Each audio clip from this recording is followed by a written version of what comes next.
Peace and welcome to the culture right here on the Black Star Network. Folks, I'm your host, Farajii Muhammad. We got a lot of big conversations to get to. Let's first talk about the aftermath of the raid on the Trump's residence in Mar-a-Lago, Florida.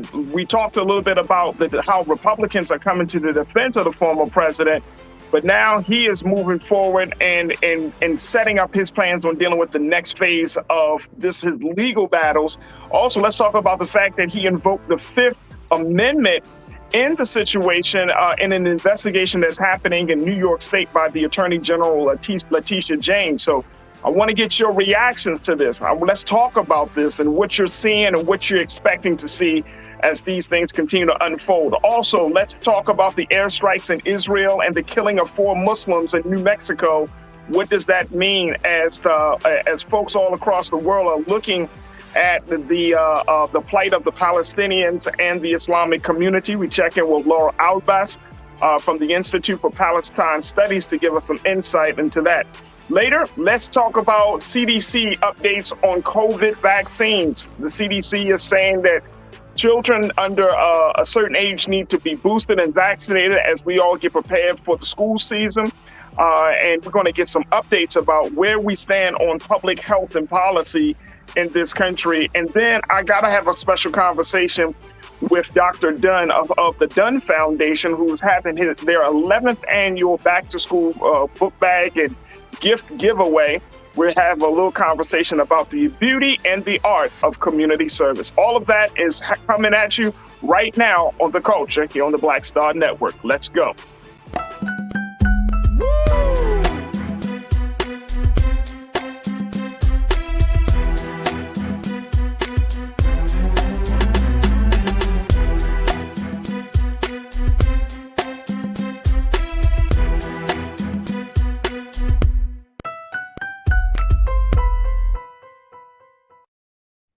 Folks, welcome to The Culture. Thank you so much for tuning in to the Black Star Network. Make sure y'all show your support for the Black Star Network at blackstarnetwork.com, as we are unapologetically unfiltered Black media like you've never heard before.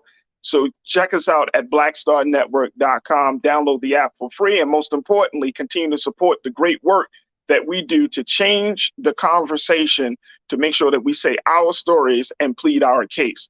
Folks, the first conversation, speaking of which, that we're going to have this afternoon is around former President Donald Trump. Now, yesterday we talked about how FBI agents and the Department of Justice officials decided to move forward in retrieving some documents from the former president's residence in Florida in Mar-a-Lago. The president said that he felt like this was a Watergate moment. Republicans have rallied around the former president, even at their own I don't know, even at the craziness of trying to defend a man who continues to throw them under the bus. And the Democrats are saying that the Department of Justice is doing the right thing. So we've heard from all of these parties, but I wanted to hear from you. What are your thoughts on what we're seeing happening with the president and his legal battles? Now, this situation with retrieving those classified documents that were removed from the White House at the end of President Trump's time in Washington, this has been a situation that has been a long-standing situation, right? And as we reported yesterday, this was something that was after months of the National Archives requesting for those classified documents to be returned, and President Trump delayed, and essentially have not returned them, bringing the FBI and the Department of Justice into the conversation to retrieve those documents. 15 boxes. And as you can see the headlines here from the New York Post, never before in American history, the FBI searches a former president's home. Now, of course, former President Donald Trump thinks this is a whole situation where the Democrats, particularly President Joe Biden, is behind it. And he pledged and vowed that something will be done against the Department of Justice, against the FBI, against the Democrats. There's also been talks among the Republicans saying that they are going to move forward on getting some information from President Biden's son, Hunter Biden, and trying to see if they can retrieve some documents because of his business dealings. Now, speaking of business dealings, one of the big things that President Trump is now embroiled in is an investigation into the business practices of his Trump organization in New York State, where Attorney General Letitia James, a Black woman, is leading the charge against the former president. In that deposition that was given earlier today, the president then said that he would invoke the Fifth Amendment. And basically declined to answer any questions about the business practice or the financial dealings of his own company. So where does that put us? Where does that put you as the electorate, put us as the constituent? What do you see happening with this whole situation with President Trump? Do you think this is going to cause a situation where many people across the country are going to see Trump for who they really are? Or will this cause a situation where it will embolden the Republicans? It will embolden the Republicans to galvanize around the president and a man who has taken their party into a much more destructive path that it might actually give them the momentum that they need for his presidential run for 2024. I want you to join us and post your comments in our YouTube chat and on our Facebook page, and let's have a conversation about what we're seeing. Here's a couple of things that I saw, folks. Now, first with the raid situation, here's the thing that stood out for me. And yesterday we talked about how Republican leaders, Kevin McCarthy, the minority leader, and other Republican officials have said that they're going to use their power to wield some type of a blowback against the Department of Justice. Okay, but here's a tweet. And if you haven't seen this tweet, folks, but Mike Pence, I don't get it. And y'all tell me what you think on this very quickly. But Mike Pence put out this tweet yesterday over the situation that happened with the FBI going into Mar-a-Lago.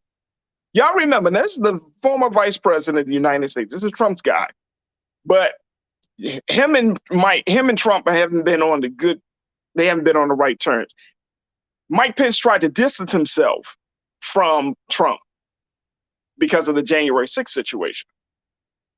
But then yesterday he puts a tweet out, and I'm gonna just have to share this tweet with y'all, just kind of read it. He said, quote, "I share the deep concern of millions of Americans over the unprecedented search of the personal residence of President Trump." Look at this, folks. He said, "No former president of the United States has ever been subject to a raid of their personal residence in American history." This is Mike Pence, y'all.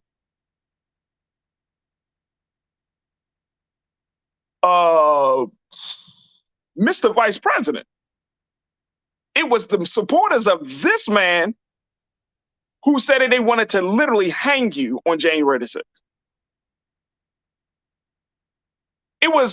This is the same guy who made the decision, and this came out during the January 6th hearings, that while watching all of this stuff unfold on January the 6th, basically, when he heard the chant, said, I don't disagree. He needs to be punished. And yet, you still share deep concern. The man wanted you dead, sir. Like he legitimately had no problems with wanting you dead. And you still share deep concern.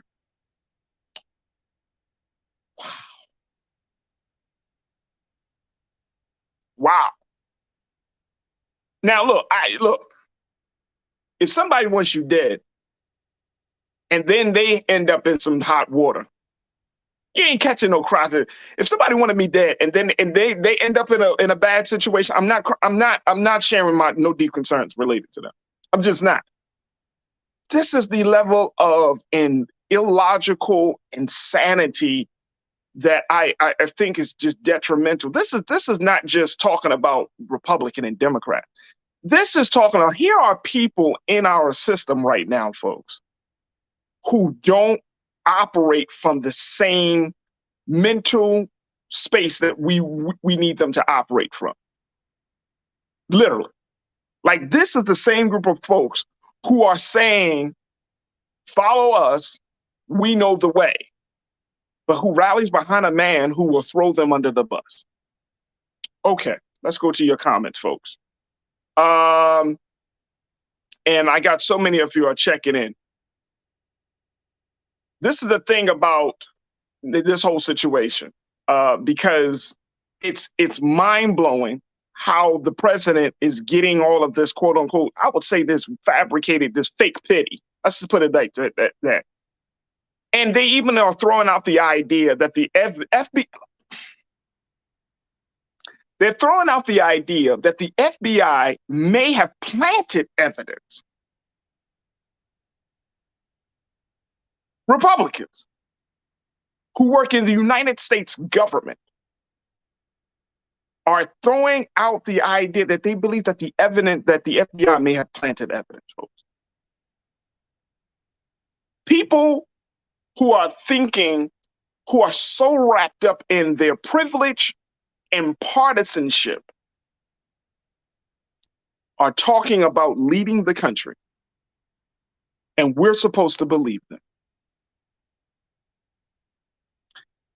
That's another part of this conversation, because it speaks to how serious the documents are and how serious these circumstances really are.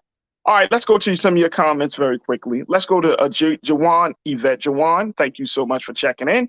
You say, look, I think Republicans are rallying around him because they're now afraid of their own dirt coming out from their ties to him. Yeah. But, more and more if I hear of Donald Trump, the more and more I'm getting mob boss. It just comes to my mind. It's just like, this dude is running mafia-style government. He's a mob boss. You don't want people to know how much money you really have. You don't. Every time the conversation about your money, your personal business comes into question, you get silent. You don't want people to know. You start to get your lawyers on the phone, all of that. But you want to leave this country. Jawan, thank you so much. I appreciate you. Good to hear from you. First on one of our new watchers. Damon, my guy. You say, of course, he's going to plead the fifth. He wouldn't show his taxes after all these years. Exactly. Of course. Why would he? Trump has been getting away with this stuff for years, folks. Years. Y'all know it. Look, some of you are older than me, right? You know it. He's been doing this for years. Look, when you listen to Forbes or any of these financial magazines, publications, any financial reporter, no one can definitively say how much he's worth, how much money he got, how much money does his company bringing. There's always these questions, these gray areas, this mystery about President Trump and his finances. And more importantly, there's always a mystery about how he says he's a billionaire or how he gets his money. Yes, some things has his Trump name on it, but the name is not that strong. His brand is actually taking hit after hit after hit during these past few years. Let's get to Chris. Chris said, Mike Pence, act like that man didn't try to get him killed. It's very simple. Belinda, you checked in. Belinda said, all the politicians crying injustices are shocked because this might just make them think twice about the long arm of the law reaching back for their asses one day. Exactly. All right, Will, you checked in and say, look, they all should be jailed for their complicity to this man. Right. Will Thompson, good to hear from you, man. Thank you so much for checking in. Mad Dollars Gaming. I love to hear from our new watchers, man. Thank you so much for y'all tuning in. Mad Dollars Gaming. He said, you said he committed treason and incited sedition, yet people or his sycophant follow him. They cannot be talked to. Leave them alone and vote. It is important. Well, let me tell you, if they are expected, and they're putting this thing out, Mad Dollars Gaming, they're putting this thing out like, yeah, the Republicans are going to win. They don't have to win, folks. They don't. And this is, for me, it's voting. Yes, that's important, but it's something much deeper. You're talking about leadership of a country that is evolving, changing, leadership of a country that has diverse interests. You're talking about leadership of a country that are dealing with both internal and external challenges and issues.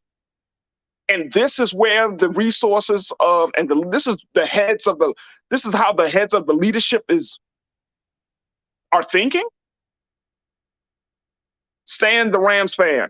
So does Congress thrown in jail. Yeah. Yeah.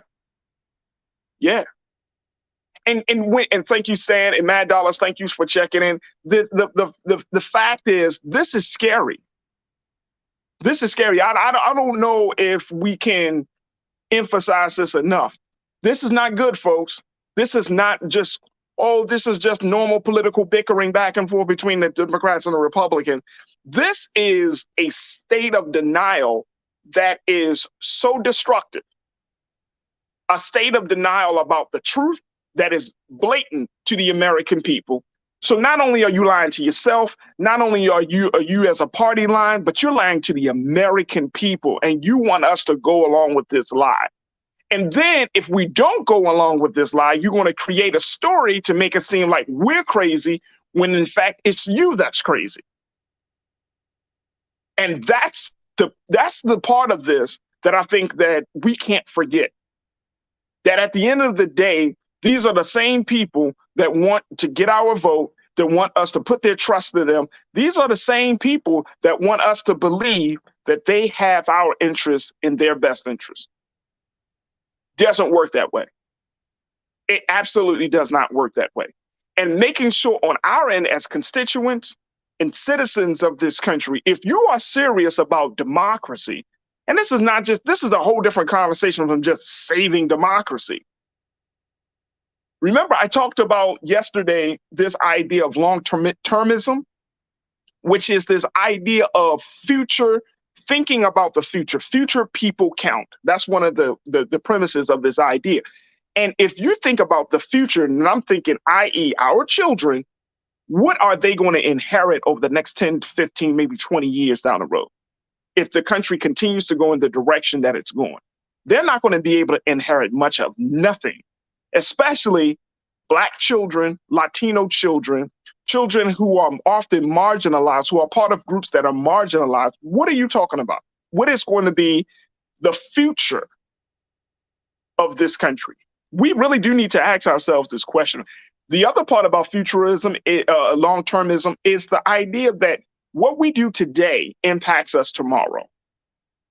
So if we're in a state of denial today, well, what do you think the impact will be of that tomorrow?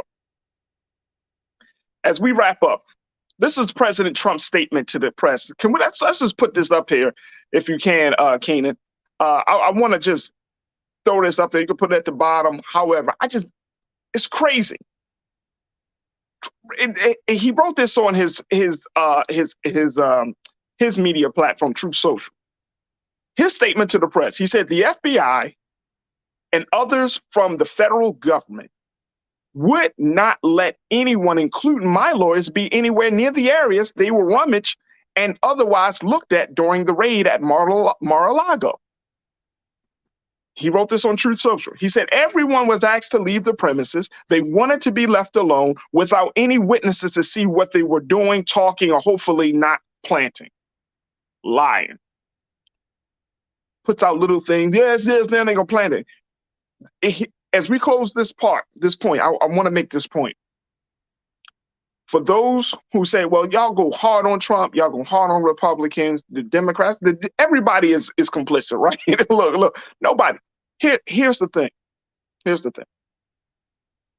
How can you say you are going to run for the highest office of the land? How can you say that you love this country and the institutions, right?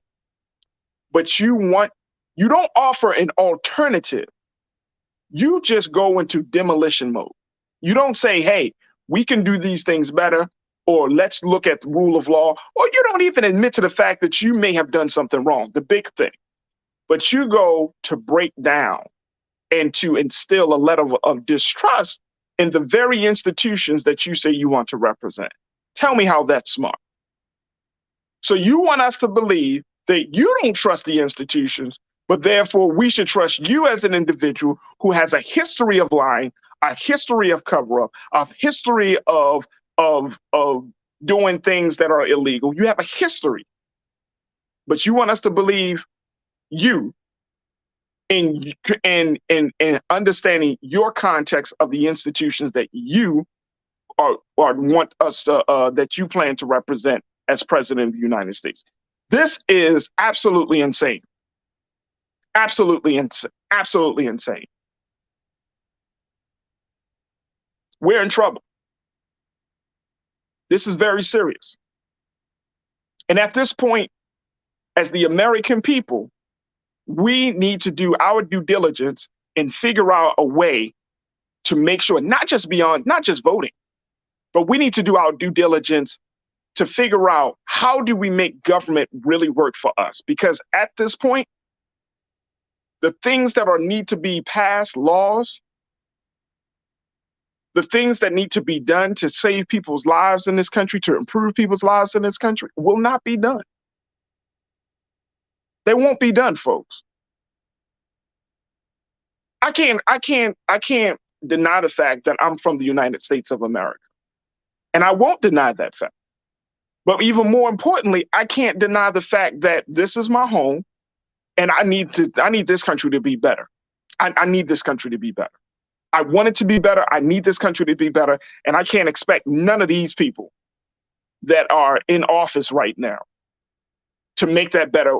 And me giving all of my hope to them and me not doing my due diligence as a citizen to ensure that my vote, my hope, my vision of what I think should happen in this country comes into fruition is not going to happen by me sitting on my hands. And it's not going to happen by you sitting on your hands.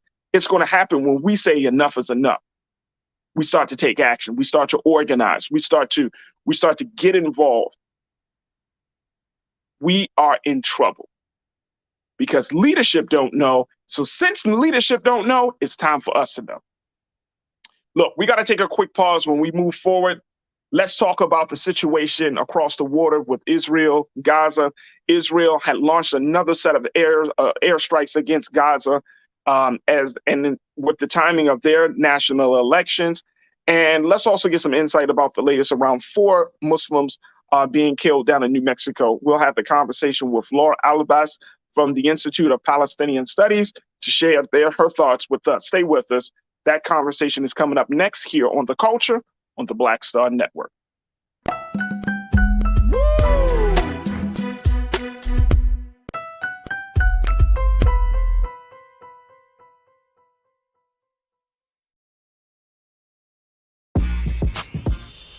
When we invest in ourselves, our glow, our vision, our vibe, we all shine. Together, we are black beyond measure. Pull up a chair, take your seat. The Black Tape with me, Dr. Greg Carr, here on the Black Star Network. Every week, we'll take a deeper dive into the world we're living in. Join the conversation only on the Black Star Network. I'm Deborah Owens, America's Wealth Coach, and my new show, Get Wealthy, focuses on the things that your financial advisor and bank isn't telling you, but you absolutely need to know. So watch Get Wealthy on the Black Star Network.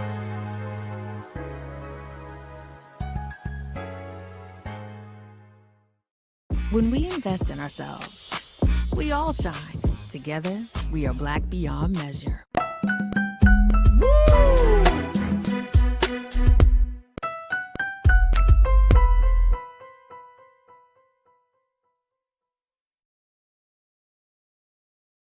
Folks, welcome back to the show. Let's have a conversation as we switch gears to talk about national issues to international issues. And we're keeping our eyes on how this situation between Israel and Palestine continues to unfold, as it was reported just a couple of days ago that a number of airstrikes have been launched against Palestine again. by Israel. These people with Palestinians responding in kind with airstrikes, and a high-ranking jihad leader was killed just a couple of days ago. When we look at this situation, many people are wondering, will there ever be peace in the Middle East? And this is a long, long questions with big conditions, and the relationship between Israel and Palestine. To give us some insight into across the waters and the impact that it's making on the people, we are joined by my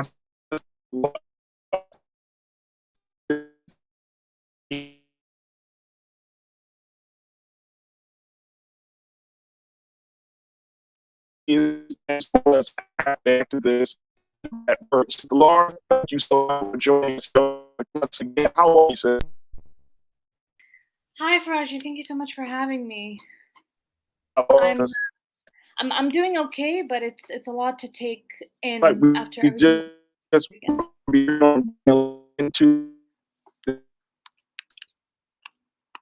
the big things, and to my team, let's see if we can talk a little bit. But I want to share with this, and that's my man Keenan's working on it. Let me know when we're having this. Let's take a quick pause. When we come back to Laura, let's try to get our technical issues dealt with. Stay with us. It's The Culture right here on the Black Star Network.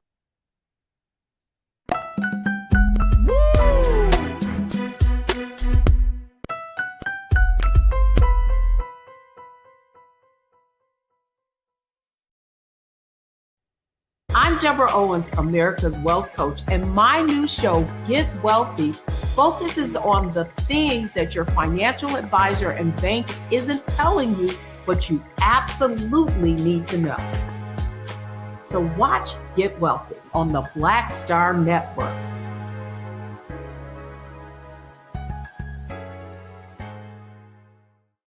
When we invest in ourselves, we all shine. Together, we are Black beyond measure. Hi, I'm Dr. Jackie Hood Martin, and I have a question for you. Ever feel as if your life is teetering and the weight and pressure of the world is consistently on your shoulders? Well, let me tell you, living a balanced life isn't easy. Join me each Tuesday on Black Star Network for A Balanced Life with Dr. Jackie. We'll laugh together, cry together, pull ourselves together, and cheer each other on. So join me for new shows each Tuesday on Black Star Network, A Balanced Life with Dr. Jackie.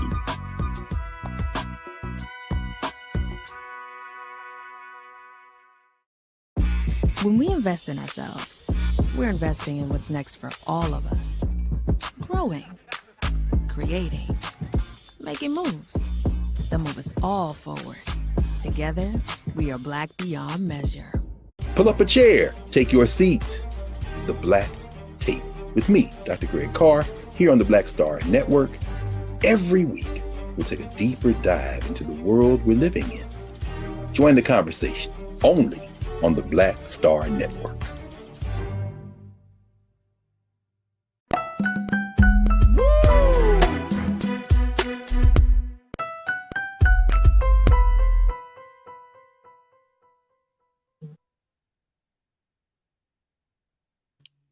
All right, folks, welcome back to the show. We just had to get through some technical glitches. Let's bring in my sister, my comrade, Laura Alabas, as we talk a little bit about what's been happening with the latest set of the airstrikes from Israel to Palestine, the impact that it's making on the people, the killing of one of the jihad leaders there, of a high-ranking official, and so much more. Sister Laura, always a pleasure to have you on The Culture. Welcome back. How are you this afternoon?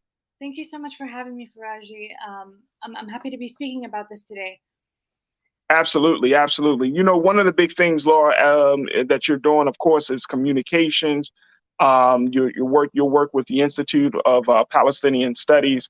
But this latest set of attacks that we saw coming from Israel, some people said it's a justified thing. Other people are saying, when will it end? First and foremost, I've read that there were some Israeli elections that were taking place, and then these attacks started to happen. when you and I talked offline, you said, Farajii, this always happens in times when it's time to vote in Israel. Give me some context of that. What has been happening, and why do you think the timing of these attacks happens around the election time? Of course, it's important to note first that this is not something that just happens out of nowhere. Suddenly in the news cycle, we hear about Israel attacking the Palestinians, killing the Palestinians. This is an occupation that has lasted more than 74 years. Yeah. I'm a granddaughter of refugees. I lived in a refugee camp growing up. I've been kicked out of my own home in Palestine, as was my family. When we look at what has happened this weekend, we have to look at it in that context, the context of a 74-year occupation and a 15-year blockade on the Gaza Strip, which is a very small area that has millions of Palestinians living there, blockaded, besieged. Their mobility is controlled. There's no electricity being allowed in by the Israelis. There's water shortages, undrinkable water, all because of the Israelis. Now, what has happened on Friday, Saturday, and Sunday throughout the weekend? Israel launched what they called a preemptive attack. They said, oh, they might attack us, so let's just hit them first. We didn't do anything. We're under occupation. We're under a blockade. They killed 45 Palestinians, including 16 children. And one of those 5 children were 4 brothers and a relative that were visiting a cemetery in northern Gaza, and they were targeted. And there are videos of them shown as their torn limbs. These children were doing nothing. And the problem here, when you're talking about people justifying these attacks, if you need justification for the killing of children, you are an evil person. There's no justification for attacking civilians, for attacking children. So I'll start there. And so you know, it brings up the question as to, Laura, that will there ever be any type of reconciliation between these, you know, the Palestinians and Israelis at this point? You're saying no. No, I'm going to say no, because you cannot ask someone who is oppressed, someone who is suffering, to kneel and submit and accept their oppressor and their occupier. And just to, you know, Israel, it's an apartheid state. It is trying to break the will of the Palestinians. Last year, during the Unity Intifada, during the attacks in Jerusalem and on Gaza, they killed more than 260 people, including 67 children that were on the front page of the New York Times, which means there has been a recognition of Israeli human rights crimes. What is different this year? Why has everyone stayed quiet this weekend, completely ignored what's going on? I just want to go back to the question you asked me earlier related to elections. If you look at the election cycle of the Israeli parliament, the Israeli Knesset, you will see that with every election that comes, there has been an assault on Gaza. With everyone. Why does this happen? Because of the right-wing parties in Israel. They're trying to sort of show strength. They're trying to show power. They go on the slogan of security. You vote for us, we're going to give you security. And they want to show you that they're going to give you security as an Israeli citizen for them to vote for you. So Netanyahu's bloc right now is the biggest bloc. It is projected that he might come back to power as a prime minister. And they're all together, Yair Lapid, the defense minister Gantz, they all worked closely together. They're all of the same bloc. They all agree with each other. So they attack Gaza because an election is coming up and they want to show strength.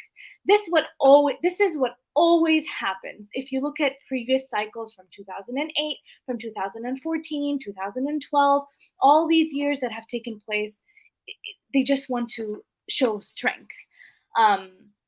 And there is no reconciliation, Farajii, because we want justice. We want liberation and justice. We're not going to just accept what has happened to us. We want to return to our homes. We want to defend ourselves. We want to take back our land. There will never be reconciliation. There will never be a reconciliation. And and you're seeing it, and I know other young Palestinian activists and organizers, I'm sure they're probably feeling the same way. What role, by us being in the States, we know that the relationship between America and Israel is an unbreakable bond. Do you feel like at this point that it's still worth a try to get America to try to provide some level of assistance, supports, resources to the Palestinian people? Yes, and let me tell you why. There was a recent poll that came out by Brookings that showed that I believe 30% of Democratic voters are against Israel because of Israeli crimes. And this is probably the biggest percentage in years in the Democratic Party. Knowing that Biden supports Israel, that Biden put out a statement saying that the Iron Dome is saving lives when when Israel has killed many Palestinian lives. So it's important to note that there has been a lot of shifts, and we've talked about it before. We've talked about it when it came to Congress, when representatives like Mary Newman, AOC, Ilhan Omar, Rashida Tlaib, Cori Bush, they all came on the Congress, on the House floor, and they talked about Israeli apartheid. We've seen people protest across many states and many cities in the United States. There is a shift coming, but the struggle is only getting harder and harder and more difficult as we move forward. Just look at the midterm elections. If you notice, almost every GOP, every Republican candidate, and a few Democratic candidates who are, part of the establishment, have tweeted, "We believe that Israel has the right to defend itself, and we condemn blah blah blah." It's almost a rite of passage to enter the Senate and to enter the House for these candidates, just to tell the Israel lobby in the United States that we're with you and we care about you more. And a different example of that is President Biden last month had a visit to the Middle East. Yep. And when did he have his visit? In the midst of midterm elections, when the abortion rights of millions of women in the country have been revoked, and there were protests every day in front of the Supreme Court, gas prices were at their highest ever, and he has currently, and had at the time when he went, the lowest approval rating as a president. So he put the needs of Israel, of an apartheid state, and the needs of the Saudi government, another criminal state, on top of the needs of his own people in the United States. He just went there to show face with the Israelis, with war criminals in Israel and war criminals in Saudi Arabia, to maybe not shake hands with them, but to bump fists and to stay quiet as they show the world that we own this president and he's here for us. I think this is important. It's very important to look at. And it's also important to say that he was doing the bidding of the Democratic Party and the Israel lobby. He's not the president of the United States. He's a president that's only doing the bidding of other organizations and other groups that want to have influence in the United States. And he's not running in 2024. I don't think Biden is running in 2024. So Laura, he keeps saying that he is. I don't think he is. I think he's done. I think Biden's done. I think so too. And it's unfortunate that in 2022 we still haven't been able to resolve the question or the big concern around Israel and Palestine. That in 2022 you have a United Nations, you have NATO, you have all of these different kind of like coalitions of countries, and blood is still being shed in that part of the region, in that part of the world. It seems like every single day with no resolution in sight. There might be, a ceasefire for a couple of days, a couple of weeks, but then the violence starts right back up again. And I think that it's weighing, I know it's weighing on the Palestinian people. I know it's weighing on the Israeli people, and folks across this country are just trying to figure out, like, what do I do? How do we deal with this? But I want to kind of get your thoughts very quickly on the killing of the Islamic Jihad leader Khalid Mansour, who was killed as a result of the airstrike on a building in Rafah. Talk to us a little bit about Khalid and what role he played, and how will this killing impact the larger conversation about Israel-Palestinian relations? Farajii, the goal is not to target Palestinian armed groups who are resistance groups fighting back because nobody else is fighting for us. The United Nations is not fighting for us. The US is not fighting for us. Even our own brothers in the UAE and Morocco, who have normalized relations with Israel, are not fighting for us. These groups do not have American weapons. They do not have freedom of movement. They do not have electricity. They don't have billions of dollars of aid from Europe and the United States that are going for services to the people and going to the Iron Dome and to Israel. They're people. They're not groups. They're people who are fed up of being under occupation. They're people who are fed up of being under the blockade. The Palestinian people are the ones who are suffering.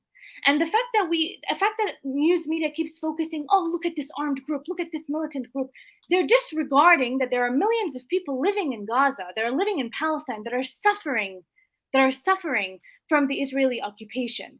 Israelis are not targeting armed groups, they are targeting the Palestinian people. They go out and say, oh, we targeted this Islamic Jihad guy and we targeted this militant. But the real story is they killed 45 people who are civilians, including 16 children. That's the real story.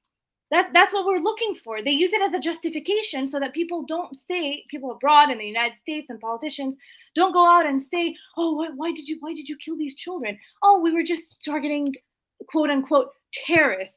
If we look different and have different names, and we live in a different continent that most Americans probably can't name, that does not mean that we are a threat. That does not mean that we are a threat. And what I want to also come back to is, violence doesn't flare up. It's always there, right? A ceasefire came out a few days ago. Yeah. But today they killed a bunch of people in a raid in the West Bank, and they did that yesterday as well. That did not stop. That does not stop. And in fact, a few days before the strikes on Gaza, they had raided the city of Jenin again, the same city where they murdered Shireen Abu Akleh, the Palestinian journalist correspondent for Al Jazeera. The same city. They went back and raided it and killed a teenager, a 16-year-old teenager. And you talked a little bit about reconciliation, and the reason I say there's no reconciliation, I'm going to bring South Africa into the mix. We look at South Africa. We look at the Truth and Reconciliation Committee that came afterwards. South Africa is still in a terrible economic state for Black people and people of color. The government of South Africa is pushing for justice. They're pushing for economic equality. They're pushing to punish the perpetrators of South African apartheid. This is what we want. We want accountability. We want justice. We want to be able to move. We want to be able to be free. We want to be able to not cry over and have funerals for people who are killed, for our families, for our homes that are destroyed. Gaza did not recover from the May attack in 2021. They are still rebuilding after the rubble, and now they have to rebuild again. One last thing, the United States and how the media covered the killing. Actually, I'm just going to stop there. Let me see what you have for me. No, I get it. I mean, this whole situation continues to unfold. And my final question, Laura, is when we look at, how everything is playing out on the Ukraine-Russian side, right? There's been the amount of money, we're over 40 billion that's there. With it, military equipment has been given. Political support has been provided by the United States for Ukraine. And there is more of a concerted effort to get that war over quicker than it is between the Palestinians and Israelis. And I'm just wondering, just from you as a woman who studies like international, the relationships between countries, what does that say? What does this recent conflict with Russia and between Russia and Ukraine say about this long-standing conflict between Palestine and Israel for you? For me, I don't like relating them. I feel that they are separate. I think the only thing that they should relate the way they're perceived internationally by the media. The media covered the resistance of the Ukrainian people against the invasion of Russia as a triumph, as something to celebrate, as something to look to. They started filming how they were creating Molotov cocktails, sending away their men to fight the Russian army. But when the same thing happens in the Middle East, when the same thing happens in Palestine, there's an invasion 74 years ago, there's an occupation, a blockade, and people are fighting back, it is not perceived in the same way. And, just talking about communications, talking about the media does not cover Palestine or the killings that happen in the same way that they cover it when there's, quote unquote, a flare-up or an attack that has taken place between Gaza and Israel. The media is looking for a story that's going to make you excited, that's going to make you just click on it. Oh, what's going on? Let's look at this very pop culture, entertainment-esque, Hollywood-esque style conflict that is happening. Let's look at it. But they do not cover the killings that happen every day. They do not cover how people cannot move. In the same way in the United States, when they cover the killing of one Black child, but they don't cover how there are crumbling mothers, the mothers who are suffering. They do not cover how there are people who cannot go to school. They do not cover how people cannot get access to healthcare. It is the same tactic that goes in the United States, happens right there. And I think that's something we need to focus on when we look at the media. We need to look at it in a very critical lens. What Absolutely. are they not telling you? What are they not telling you? And why are they only telling you this right now? Do they really care to give you the information that you need to know? That's a great question. That's a great question. And, Laura, on this show, especially, we're always trying to raise the questions around context, right? Around understanding a situation from all sides. And there are a lot of people that, I see some of the comments that are coming in about this whole discussion and about what's, what about the situation between Israel and Palestine. And I just feel like, we're so bombarded with one form of propaganda on this side that we really don't know. We don't know what it's like to constantly be under occupation for 30 and 40 years. We don't, in America, and I'm saying that as Black people, of course, we've gone through slavery, and of course, we're dealing with, systemic injustice and systemic racism. But we're talking about bombs dropping. Like just what that does to the psyche of any human being. That you could say, okay, it's a Sunday here in America. We don't have bombs dropping every so often. Whereas in that part of the world, Palestine, and you can go to a marketplace and you don't know if you're going to come back home. And you know what I'm saying? We don't know. We don't know that if I mean, just to put it in perspective, we don't know. And there's a little bit of privilege. I mean, there's some privilege here in the United States that you can speak out against the government. And that's just one of the great freedoms of this country, right? You can speak out against the government, the injustices of the government. You can organize and rally without the government responding always in kind and violence. There's we have a platform and there's a space for that. In other countries, it's not like that. Yeah. And I think that a lot of us in this part of the world, we tend to take that for granted or overlook the fact that those freedoms are afforded to us. Yeah. But you also have the power. It's your tax money that's funding the killing of Palestinians. As an American, $3.8 billion of tax money goes to the Israeli military, not aid. It's to the military. And you mentioned how PTSD, there's trauma there. There's something that the Israelis refer to as knock on the roof. And it's basically sending a small rocket on the roof of your house to alert you that in 2 minutes, we're going to bomb you. So get the hell out. Right. Can you imagine how that makes a child feels to just live in constant terror? Yeah. And they say, oh, we're it's a humanitarian thing. We're trying to warn them. You're not warning them. You have destroyed their home. You have killed them. You have killed their future. Wow. Laura, it's always a pleasure and a real honor to talk to you. I know you're doing great work. Is there any particular any new writings that you want us to to kind of put some emphasis on as you're doing the work of putting out messages and telling people the other side of this story between Palestine and Israel. Yeah, What you got for us? Of course, there's an article I think everyone who's watching might benefit from, just to learn a little bit about the Israel lobby and how they fund elections in the United States. And it's actually on the Institute for Palestine Studies website. It's about IPAC and how they really throw millions and millions of dollars against candidates just to make sure that candidates who support Israel go into power. I think it's important to look at that and just to keep listening to Palestinians, follow Palestinians, read Palestinians, listen to what they're saying. Give us space. You're doing that, Farajii, so I really appreciate you. Absolutely. I appreciate you, Laura Albas, and she's doing the work. And she's a Washington Post columnist. She's the senior editor for the Institute of Palestinian Studies, and doing the work of making sure that we have a full view, a full context of the story of the great conflict between Palestine and Israel. Laura, thank you so much for being on the show once again. We appreciate you. Thank you so much. Absolutely. Folks, we got to take a quick pause. As we move forward, let's talk about the CDC. Let's talk about COVID-19 vaccinations and where we are.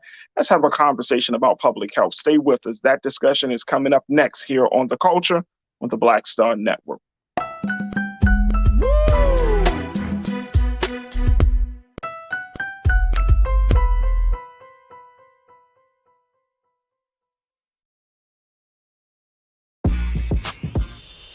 When we invest in ourselves, our glow, our vision, our vibe, we all shine. Together, we are Black beyond measure. Pull up a chair, take your seat.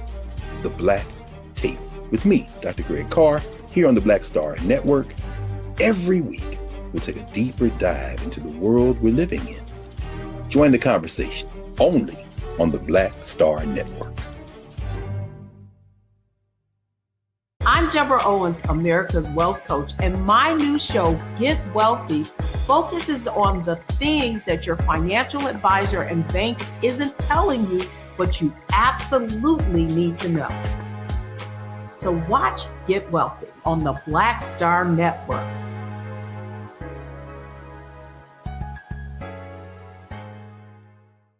Hi, I'm Dr. Jackie Hood Martin, and I have a question for you. Ever feel as if your life is teetering and the weight and pressure of the world is consistently on your shoulders? Well, let me tell you, living a balanced life isn't easy. Join me each Tuesday on Black Star Network for a Balanced Life with Dr. Jackie.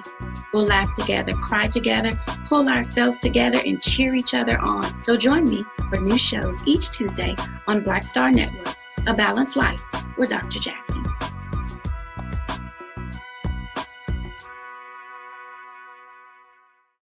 When we invest in ourselves, we all shine. Together, we are Black beyond measure.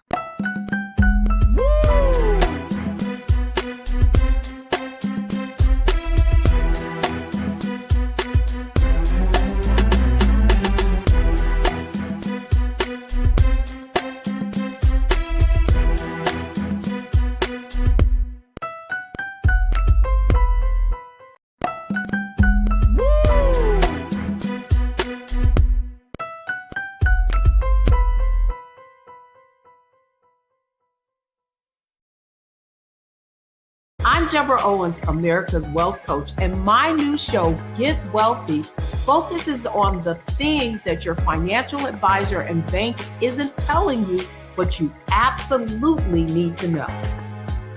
So watch Get Wealthy on the Black Star Network.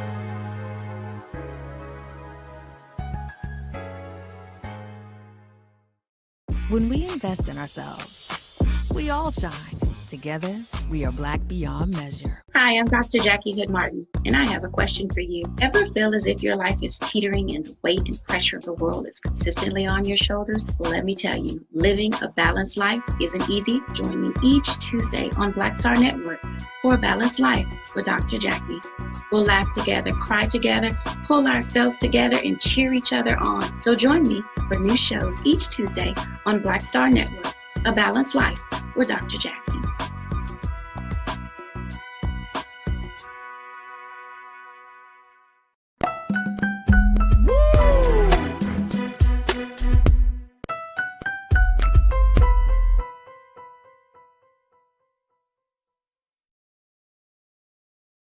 Deborah Owens, America's Wealth Coach, and my new show, Get Wealthy, focuses on the things that your financial advisor and bank isn't telling you, but you absolutely need to know. So watch Get Wealthy on the Black Star Network.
It's time to be smart.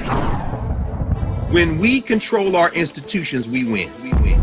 This is the most important news show on television of any racial background. Y'all put $2, $3, $4, $5, $10, $15, $20, $30 on this and keep this going. What you've done, Roland, since this crisis came out in full bloom. Anybody watching this, tell your friends. Go back and look at the last 2 weeks, especially at Roland Martin Unfiltered. I mean, hell, go back and look at the last 2 days. You've had sitting United States senators today, Klobuchar and Harris. Whatever you have that you can bring to Roland Martin Unfiltered to support it, please do, because this information may literally save your life. Watch Roland Martin Unfiltered daily at 6 p.m. Eastern on YouTube, Facebook, or Periscope, or go to RolandMartinUnfiltered.com.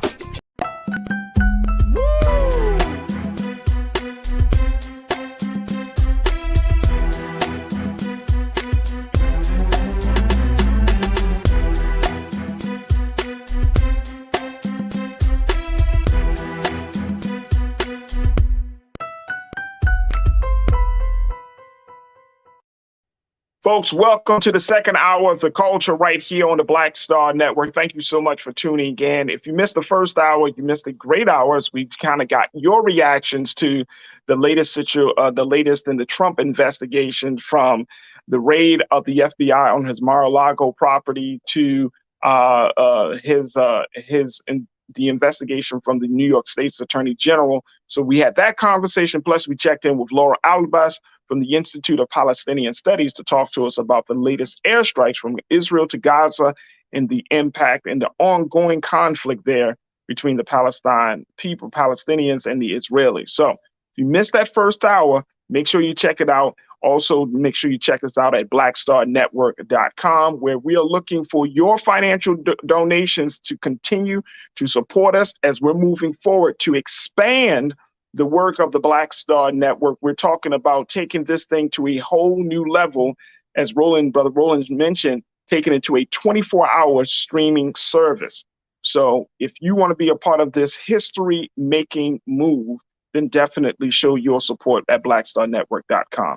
All right, folks, for our next discussion, we wanted to have a conversation around COVID-19 and the vaccinations and more updates from the Centers for Disease Control, the CDC. Joining us right now is Mr. Robert Bailey, who serves as the Public Health Program Specialist with the CDC. As we're talking about how do you prepare children to go back to school with recent rising cases of COVID-19 and so much more. Mr. Bailey, thank you so much for checking in and being with us this afternoon. How are you today, sir? I'm doing great. Thanks for having us. Absolutely, absolutely. Mr. Bailey, first and foremost, let's talk about where we are with COVID-19, because now it seems like public health is the number one issue. Again, it's been a number one issue throughout the year. But with this rise of monkeypox cases, now there's been some talk about polio is kind of coming back into the picture. Where are we with COVID-19 and handling this situation? Yeah, well, thanks again for having us on to be able to talk about this with your viewing audience. And so, as you know, since the COVID-19 pandemic started, thousands of children and youth in the United States have been hospitalized and hundreds have died. And so we're here to remind people that you have the power to protect your children against COVID-19 and severe illness.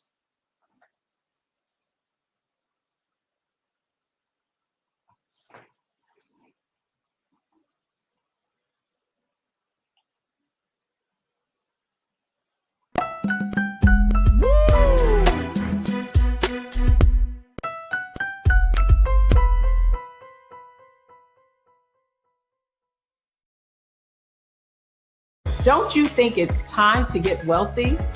I'm Deborah Owens, America's Wealth Coach, and my new show on the Black Star Network focuses on the things your financial advisor or bank isn't telling you. So watch Get Wealthy on the Black Star Network.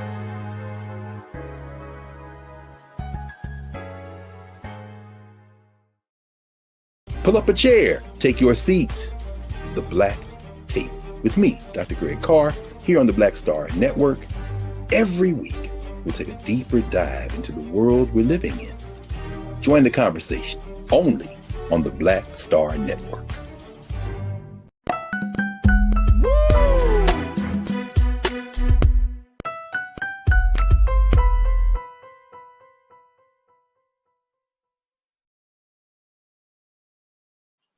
All right, folks. Again, we were talking to Mr. Robert Bailey, who's the public health program specialist with the CDC. And Mr. Bailey, thank you again for being with us. You mentioned that that children across the country have been hospitalized as a result of what we've been seeing with COVID-19. What age group are we talking about here, Mr. Bailey?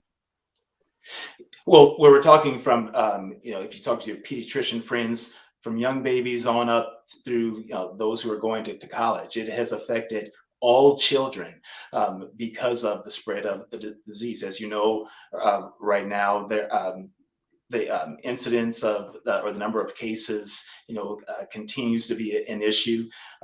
Some people have become laxed over these past few months because of thinking that everything was under control. But when you're dealing with an infectious disease, you have to stay vigilant, and that's the reason why now that children that are 6 months and older are eligible to be vaccinated, we're asking for them to get vaccinated because it's a key step in protecting the children and youth from getting very sick from COVID-19.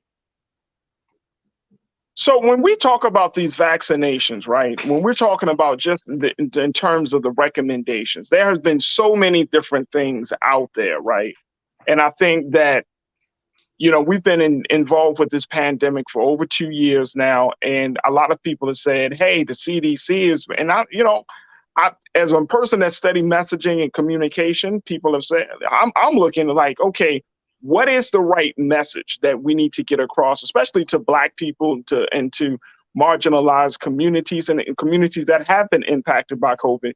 What is the right thing, the right guidance? Because I feel like at this point, people are just saying, you know what?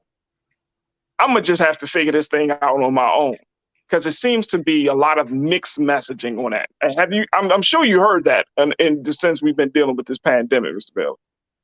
Yeah, absolutely. Misinformation has continued to be an issue. And from a communication standpoint, a messaging standpoint, that we live in a time where you can find information to suit whatever it is that you may feel about any kind of situation. And that's the reason why we encourage everyone to get the facts. It's great to talk with family and friends, but we encourage you to visit, www.cdc.gov for more information, because the misinformation is going to continue, and only by educating yourself and listening and following the science is what's going to be able to carry us through this pandemic. All right, so let's talk about the fact that there have been a number of different forms of vaccinations. Of course, there has been the Moderna one, there has been Pfizer, Johnson and Johnson. Can I keep it real with you, sir? Oh yeah, absolutely, absolutely. Johnson and Johnson, I think that of the three top vaccine makers and distributors, seems to be like the one that has constantly having trouble. Why does the CDC still recommend Johnson and Johnson, even though we're still seeing signs of tampering? There's been evidence of just not handling the vaccine in the utmost care. Why are we? Why is that message of Johnson and Johnson in particular still being put out there? Well, the thing is that we continue to follow the science. One of the things is that the vaccines were never compared to each other. They were all, they all went through the clinical trials. They all were examined and looked at in terms of their safety and effectiveness. And so that's what we continue to do. We continue to follow what the data shows us, and our guidance evolves as we see changes. And so until then, we'll continue to do that. We're going to continue to monitor that. One of the things actually that your audience can help us in doing so is visiting vsafe.cdc.gov. To make sure that the COVID vaccines are safe, we actually expanded and strengthened the country's ability to monitor vaccine safety. And so we've launched this initiative to monitor the safety in real time through that vSafe. And again, that's vsafe.cdc.gov. And so until there's news otherwise, or until the evidence supports that, we continue to put forward the same guidance. Okay. So, I mean, is Johnson and Johnson a safe vaccine for the American people to take? I'm sorry, say that one more time. Is Johnson and Johnson still a safe vaccine for the American people to take? Yeah, I'm not here to recommend one vaccine or another, but can say that as long as we continue to recommend it, it is safe. We have deemed that it is safe for the public. Now, how does that fit into the other part of the conversation around, we know President Biden had COVID, he had it twice within a very short period. Based upon our research, there's that, what they call the COVID rebound as it related to Paxlovid, that vaccine that he's taken. Talk to us a little bit about that. How does a person get COVID once? Couple of days later, they find this second version of COVID. And then, even Dr. Fauci had talked about this, having this kind of COVID rebound. What health state is that? You said what health state is that? Yeah. Like, how does that happen? Well, the thing is, sometimes when you are infected, recovery isn't always a straight line. Sometimes you have peaks and valleys, and it varies from one person to the next. So there's no way to be able to predict how someone is going to react how their body is going to react once they are infected with COVID, and that's the reason why. And you've heard this from Dr. Fauci. You've heard this from President Biden and others, that what would things have looked like if they were not vaccinated? And that's the reason why none of us can predict how our bodies will react. We can only look at how it has affected others to this date. And that's the reason why we continue to recommend the vaccinations. Got you. The other vaccines, and I know that the CDC, you guys had put it out there just maybe a few days ago, talking about the Novavax now being recommended. Saying that is a protein-based vaccine using an older technology. Why is this vaccine being recommended, and why is this something that should be considered in our vaccine choices? Well, as I mentioned before, that the CDC scientists are continuing to work to learn more about all of the variants, and will continue to provide updates as the public to the public as cases evolve, and that's just it. The guidance evolves, the recommendations evolve as we look to see what is most effective, and so with that, it has to do with what is the best version of the vaccine. And you see similar types of approaches to how we deal with other types of infectious disease, as with the flu. We're coming up on flu season, which is also why people need to be vaccinated for flu. And it's the same thing, that the same flu vaccine is not necessarily given every year. It's based upon what it is that they can foresee in forecasting in terms of what will be in the greatest circulation and what will offer the greatest protection to the public. And so that's the reason why, again, we are continuing to we're continuing to recommend you get the vaccine that is available to you, because it still remains our strongest protection. And so I'm glad that you brought that up, that the flu season is coming up. There is some great concern around, taking a vaccine for the flu season, especially if you take it already for COVID, if you're getting the booster shots. What is the CDC saying about the mixing of these vaccines and the impact that it has on the body? Yeah, it's absolutely safe to be able to take the vaccines, the flu vaccine, as well as the COVID vaccine. Matter of fact, with as we're here to talk about, the children and vaccines as they're returning to school, we know that routine vaccinations, that some people have put them off. And so the only way that we're able to then to contain the spread of vaccine preventable diseases like polio and and the others is that we continue make sure that we return to those routine vaccinations, because they've been deemed that it's been safe, that it is safe to get have multiple vaccinations, and that there isn't like the commingling or other ill effects from doing so. Absolutely. I want to, go to our watchers, folks. You make sure you can post your comments on our Facebook, YouTube pages, and share your questions, as we've been talking to Mr. Robert Bailey, who is a public health program specialist with the CDC, the Center for Disease Control, and to get his take on this. So when you say recommendations, Mr. Bailey, when there's that recommendation, it does not mean and we're in a very partisan political space right now in this country. The recommendations is, hey, look, you can take this, but there's still some room for you to make your own decision. Or are we at the point, and I've seen political leadership and I've seen other type of folks saying, no, it's either this or that there's no room for men and women, for families, for moms and dads to think about their children, to say, you know what, I'm going to opt out of this situation. I think that's one of the big part of this conversation is like, there are recommendations, but you know what, you have to still make the ultimate decision on what's best for you and your family. What's the CDC stance on that? Yeah, you're absolutely right. CDC, we offer broad guidance, but we've also have included on our website community levels that help communities and individuals make decisions on what prevention strategies make the most sense for them based on the level of COVID in the community. So if it's classified as low or medium or high, the strategies should change. So if you see that there's an outbreak and that you have extremely high cases, then you need to consider layering those prevention strategies. You need to think about, you need to consider testing and the masking indoors and those sorts of things. So it's not a one one size fits all type of approach. As you're absolutely right in what it is that you've said, that it is based on what is the level in your community. So we provide that overall outlook and provide those tools that communities and individuals can use to make their own decisions.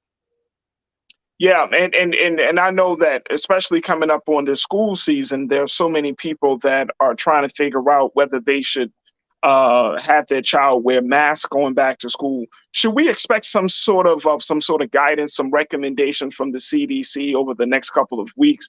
Given the rise in COVID-19 cases, given monkeypox, that we'll probably go back to, either masking indoors, some level of social distancing that we've experienced last year and the year before. Should we expect that in the next couple of weeks from you?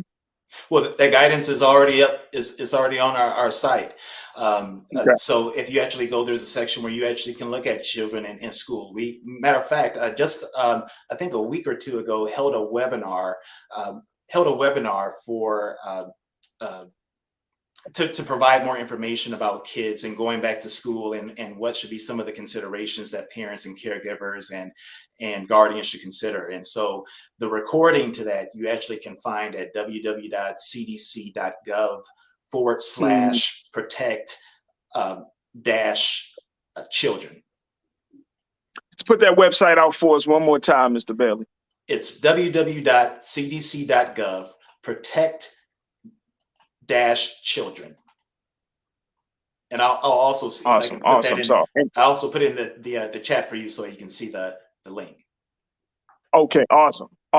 And I again, I appreciate the fact that, we can have a conversation. Of course, the COVID-19 has come from a public health space to something else. I mean, it's mind blowing to see how this whole thing has kind of exploded.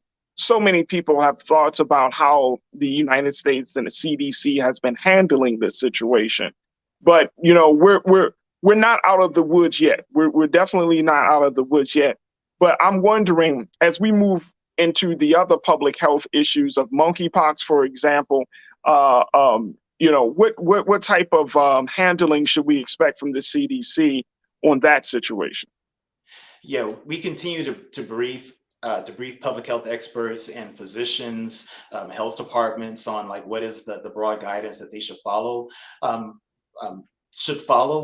it comes to any disease, and particularly those that may be emerging or emerging in our communities. And so I can understand your point, where there are questions about, what is it that we should be doing, given, where we are now with the epidemic. But one of the things I would want to mention, and I'm, I don't want to be completely out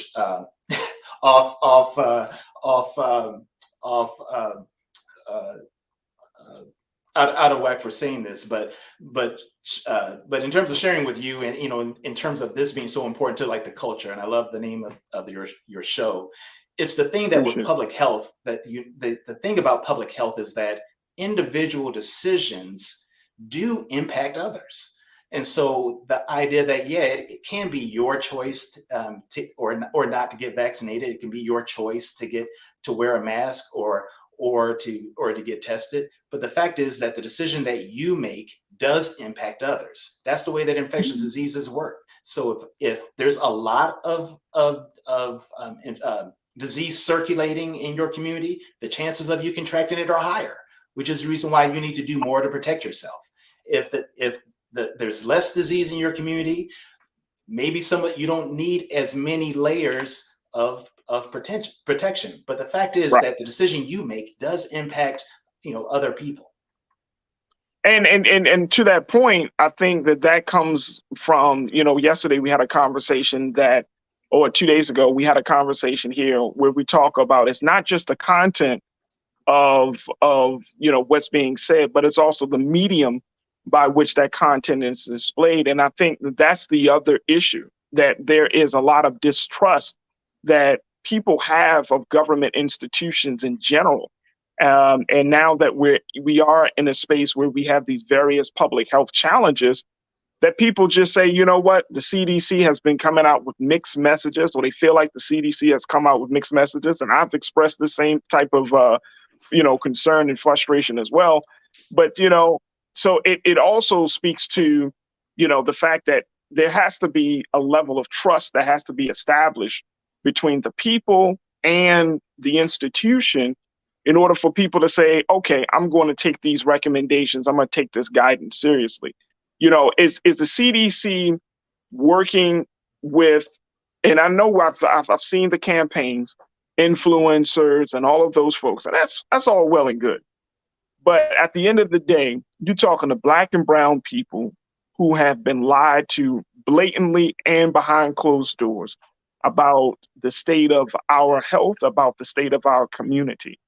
And there's some real trust issues. I mean, can you, and I know you can't speak to on a long-term situation, but can you speak to the fact of how does an institution restore the trust with the constituents, with the people that it's, supposed to serve? And because a lot of the burden is placed on the citizens, but from an institutional perspective, how does an institution say, you know what, there have been some things said that we weren't always good, that might not been in your best interest. So therefore, we're going to try to do something differently. What do you see happening to change that?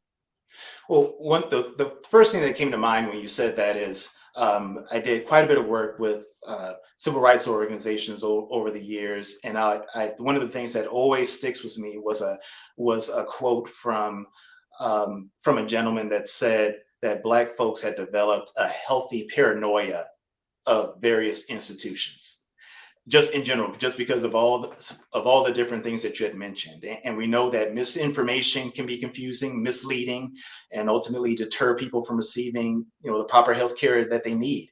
And so, CDC is one of those credible sources. The health department, your healthcare provider, are trusted sources, and those are the only things that you can do to kind of impact that misinformation. But to your point, though, about talking about what is it that we've been doing to move forward to be able to help reinforce that trust, or to be able to make sure that those messages are reaching the people that are disproportionately affected, is that we're continuing to work with news media outlets such as your show. Again, thank you so much for allowing us to be able to come here on the culture, because that's the only way we can get out of this. We really do believe, and I can attest to this, that we can make a difference to increase the vaccinations, to protect our loved ones, and reduce the impact of the COVID-19 in society if we continue to work together with those communities and outlets that have access to the people.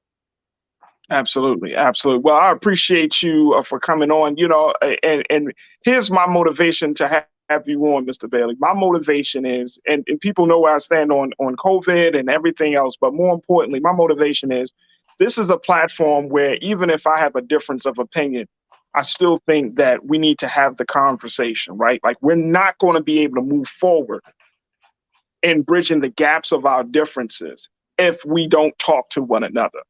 And so for me, it's critically important for me to make sure that people hear both sides of the conversation, but more importantly, that they are empowered to make their own decision about what's right for them and their families, right?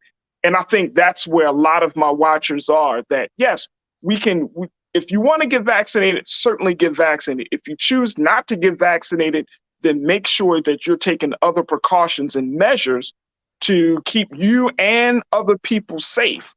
If you're going to wear a mask, if you're going to do everything else that you need to do. And then the other thing is to make sure that the place, your knowledge base, is coming from a place of facts, not just from hearsay. And so, and I think that at this point in time, the American people, Black people, white people, Latino people, we just want the truth, man. You know what I'm saying? And it seems like the truth has become a premium in this country, where opinion is for sale on the discount. You know what I mean? And it's crazy. It's crazy. I just want the truth. Tell me the truth. We're all adults. We can handle the truth.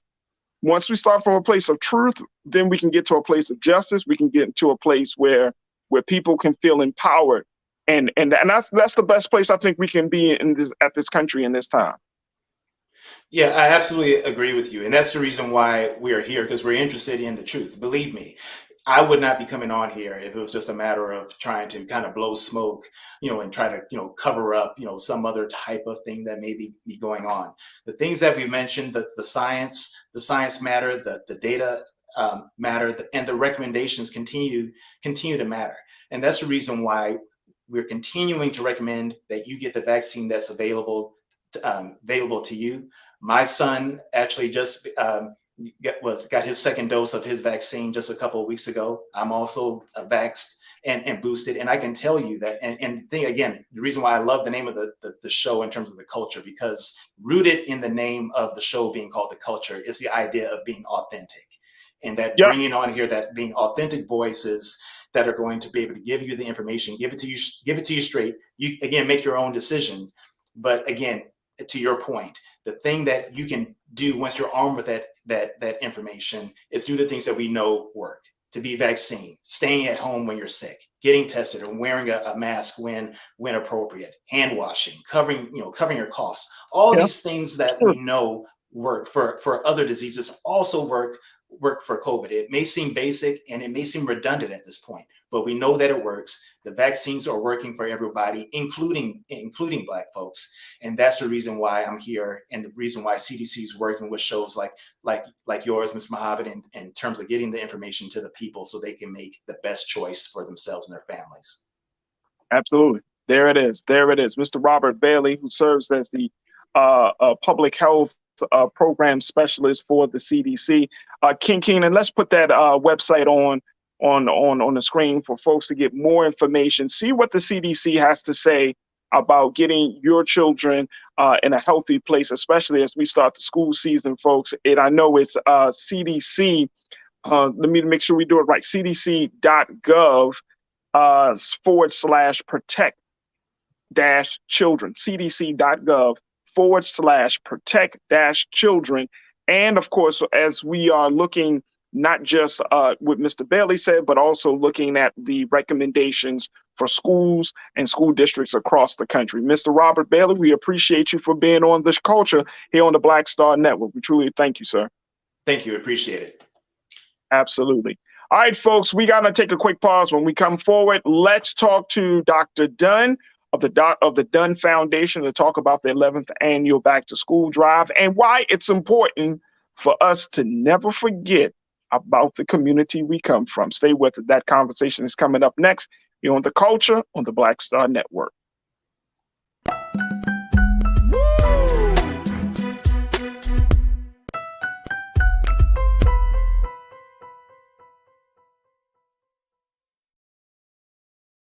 I'm Deborah Owens, America's Wealth Coach, and my new show, Get Wealthy, focuses on the things that your financial advisor and bank isn't telling you, but you absolutely need to know. So watch Get Wealthy on the Black Star Network.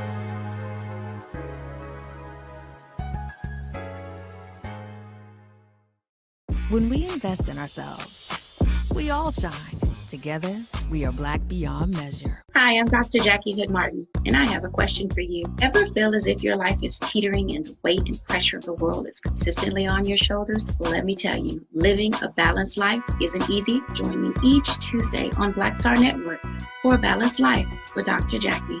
We'll laugh together, cry together, pull ourselves together, and cheer each other on. So join me for new shows each Tuesday on Black Star Network, A Balanced Life with Dr. Jackie.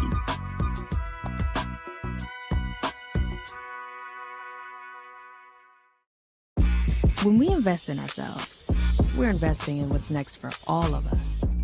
Growing, creating, making moves that move us all forward. Together, we are Black beyond measure. Pull up a chair, take your seat. The Black Tape with me, Dr. Greg Carr, here on the Black Star Network. Every week, we'll take a deeper dive into the world we're living in. Join the conversation only on the Black Star Network.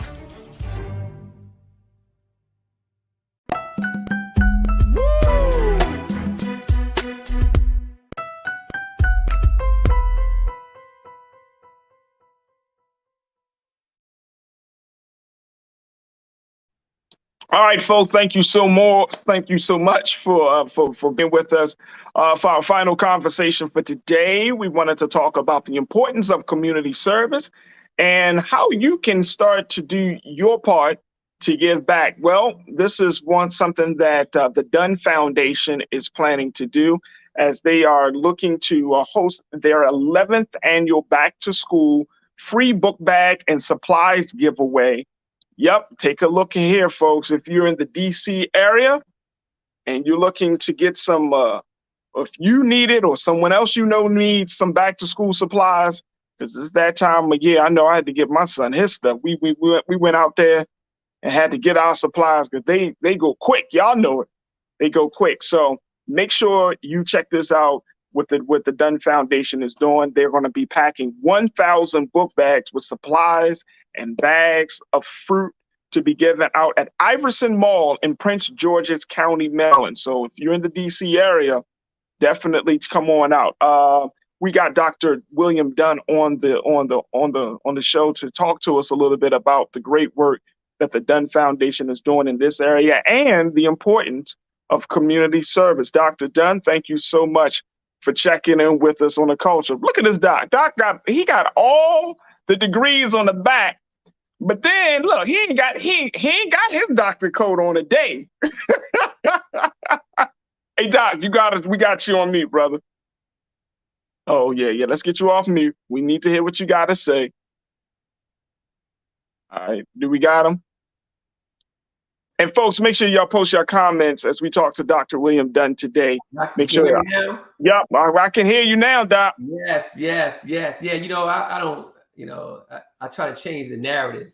My story of how I got my doctorate degree is totally different than the average person. And plus, to change the narrative, there's a lot of young Black men who look like me. I love hip hop music. I came from that culture that we could be able to change the narrative. So when people are out in the community and see someone who looks like me and wonder, are they who they are? That narrative doesn't change. When I was growing up, I was told, earrings in your ear and tattoos were kind of like taboo. It was all associated with more negativity, which it was, and that's what it was in terms of my dynamic. Right. Achieving my doctorate degree, which I chased it based on learning. Other than that, I'm a former athlete. I played college and pro basketball. I played in CBA, chased that for a while. So all of the core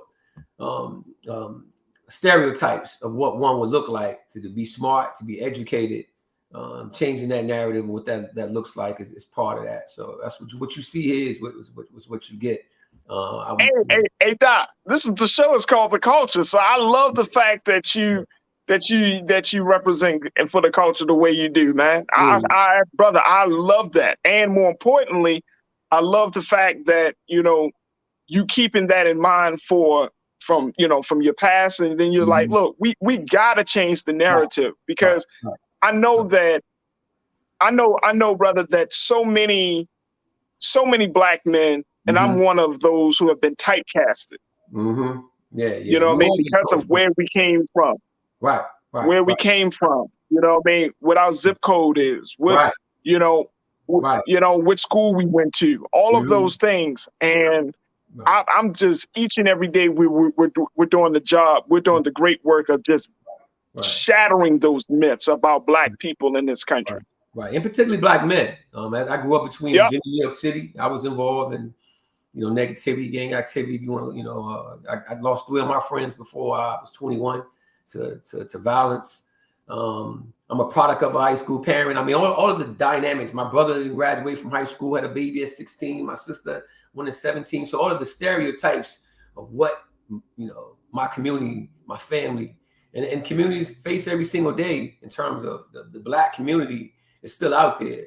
And so the one thing that, I try to change the narrative about is learning, right? We know degrees is not for everyone, but learning is. And so I chased learning. I fell into this space, and I said I fell into it because, the competitive edge of me, I was in a class when I came out, I served in Iraq as well.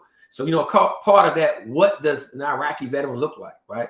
What does a doctor look like? What does a smart person look like? We were all taught in our era that, people who look different and grew up in certain neighborhoods were smarter.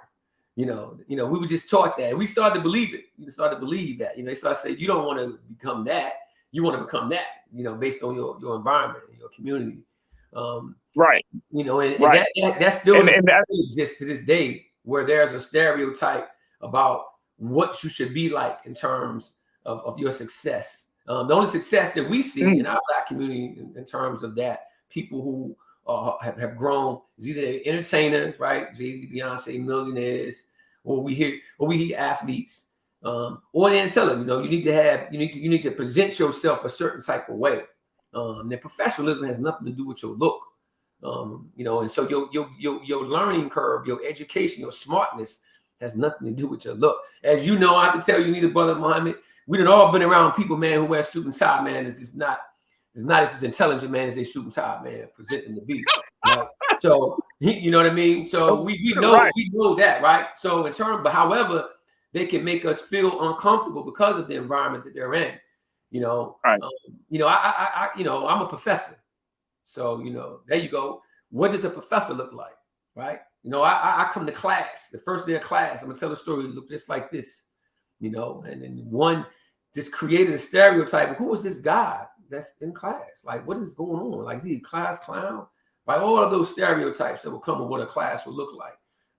But, you know, the moment I spoke, the moment I stated who I am, then, you know, in our community, it don't matter, right? I go back to the Bronx or to Virginia. Nobody really care about, you know, having a doctorate degree in terms of your family. They just think that the more you have, right, the more money they can ask you for, right? That's what they can do, right? So, right. But right. But in terms of looking at the community as a whole, being able to check off a box that, okay, yeah, by the way, you know, he is educated, you know, so you can't assume that. And again, when every person that looks at me now going to look at somebody else different, remember, it's not about me. It's about changing, man, things that are larger than me. So there's going to be another young man that's walking out right now that may be dressed and has a hip hop, maybe a fitted hat or earring, or maybe you have tats. Who knows, man? But somebody's going to assume that there's something negative about this person without him opening his mouth. However, today and every day, and hopefully your show and any other show and all the shows I've done, because, you know, as a speaker and travel around, not to say that I don't understand the dress code, but to be able to speak directly to the souls of people and not have any filter of stereotypes. I mean, I'm not coming to you, you know, dressed in a certain type of way, talking to you, not talking with you, more talking at you. And I'm in an area where in our community, people who we saw that were successful, they tend to change their viewpoint. You know, it was more of what they did was they end up looking back and not reaching back. And that's a part of the foundation's core right there. Wait a minute, hold on. Hey, Doc, hold on, Doc. Wait a minute. You're dropping jewels right now, but that one's just hit me. Yeah. And our community, they're more concerned with, you said looking back, but not reaching back. Not reaching back. I got mine. I came out of there. Why they can't do it? Why they still fighting? Why they still got going on? Why the kids do this? Why is a parent acting this way? Why that? Why right? Forgetting the dynamics of where they came from. Me, you know, that's the one thing I'm gonna die doing this. Listen, I'm gonna die doing this right here. Right, changing my community, being able to, man, show that if we all just do just a little bit, man, we can change a lot. And you don't have to actually, man, to be on great status to do nothing great. And you don't actually have to have a whole lot of money, man, to be wealthy. You know what I mean? The knowledge is what I'm talking about in terms of that, and building relationships and teaching that not only just to my children, but also to young people, and letting them know that you can change the world through where you are, starting at one step at a time. You know, your culture, your community. And you don't have to have a whole lot to be able to help a whole lot. You know what I mean? So oftentimes we come. I love it. I absolutely love it. And I think that it's, yeah, bro. And look, brother, I think it's important for us as people, as Black men, as educated folks, for us to be very intentional about how we're going to, you know, move forward in our culture, right? And I've said this when the show started, and I'm always going, we are the culture. Yeah. Oh yeah. Like, we set the tone for the culture, right? Sometimes people tend to believe that the culture is just something outside of us, or that we don't have any power to change or any influence to really dictate. But that's not true. I mean, yes, there's going to be mass media. We know that, where there's social media. But at the end of the day, if we decide that something is acceptable or unacceptable, if we decide that we're going to follow this tradition or not follow this tradition, that all comes down to personal choice. That all comes down to us making a decision to say, you know, I'm going to go this way or that way. And what you're speaking of is, there has to be a new decision that has to be made about how we see ourselves, a new decision about how we're going to serve each other, and a new decision about what is going to be the future of our people. You are a man that have children. I have a son. My son is 9 years old. My daughter is 3. I'm very, very grateful and blessed, and I thank God every day for blessing me to have 2 children, that can go in so many different directions. But I look at my son, Doc. I look at him differently at 9 years old, because I know his mind is working. Right. And so one of the things that I'm looking at him is that I'm trying, and I always tell people this, the two things that as a father that I'm trying to keep into my son is I'm trying to ensure his blackness and his boyness. Right. His blackness and his boyness. Right. Son, you were created a certain way. Right. And be proud of who you are, what you are, and then we're gonna start filling in the gaps. So that way, as a grown man, you contributing to society. You serving your community. Right. And I think it's so important too, especially in our Black culture and specifically with our Black men. You know, I'm constantly telling Black men, listen, you either carrying around a backpack or a toolkit. Most of us don't even know we need a toolkit, let alone know what to put in there. 3 out of 5 Black boys are waking up to fatherless homes. So you don't have a father that could be able, or a mentor or a man structure to be able to tell you that you need a toolkit and you know how to be able to deal with the storms that's going to come in your life. So you carry a backpack. So that means you're packing it, because when you come out the womb, your mom tells you about what you should do to take care of home, how you should treat a female, how you should make sure, how you should act, man, when the police comes across.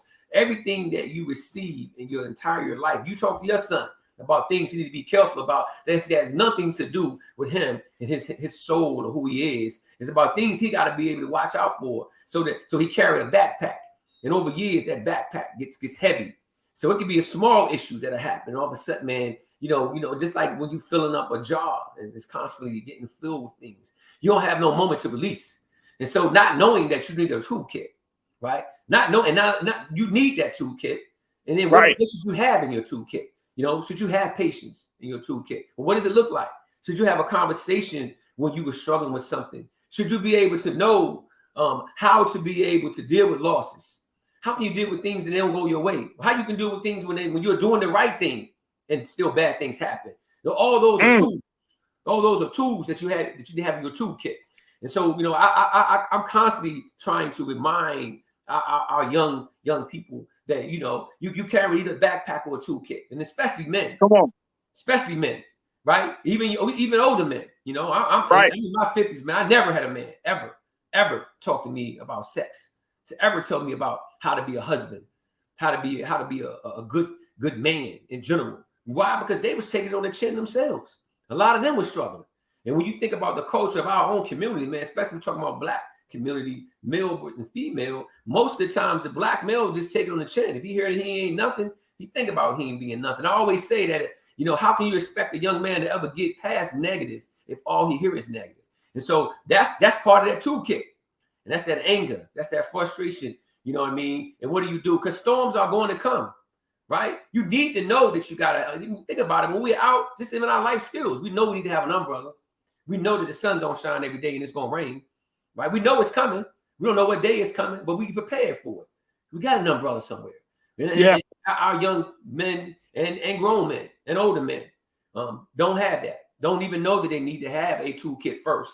And then they don't know what to put in that toolkit to be able to use, to be able to pull it out, to be able to have, you know, when you're having a confrontation, when you're at your job, man, and somebody's automatically, man, being able to assume something about you that's negative just based on your outer appearance. Do you have a toolkit? Do you know what tools to be able to use? Or you pack that in your backpack, and then you're gonna be angry about another job, right? You know, or when you have a loss and you made a mistake in a relationship with a young female or older female, do you know how to recover? Do you have a toolkit first? And do you have tools and know how to say, man, how I can work on being a better man? Or when you're a father, man, that's trying to take care of your responsibilities, and all of a sudden, man, you lose your job, but yet you behind, as they say, you know, and you have someone that's on your back and constantly, you know, pushing you, or not telling you about your greatness, but more telling you about how the problems that you are right now. Not telling you that, educating yourself. Like, listen, I teach my son. You know, I have four daughters and one son. My son was 9 years old, so walking to school every single day. And I used to talk to him about the 3 H's of life. I was like, what's the 3 H's of life? I was almost threatening to him. I wanted him to be able to have something that if anything happened to me, that he would be able to have that. Because we all know, man, that words have power. You know, that whole cliche of sticks and stones may break my bones, but words will never hurt us. That's not real life. Words got power. Words. There are some of us, man, who can't remember what we did last week, right? But we can remember what somebody said to us, man, 20 years ago. Like I can remember a principal telling me I won't go to.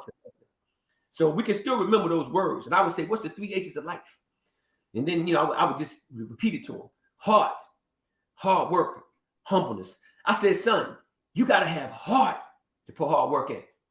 That's actually doing something that other people don't want to do or that you don't really want to do. I don't care what life you're in. You're in sports, man. You got to be able to get up, man, and do something. You got to go to work.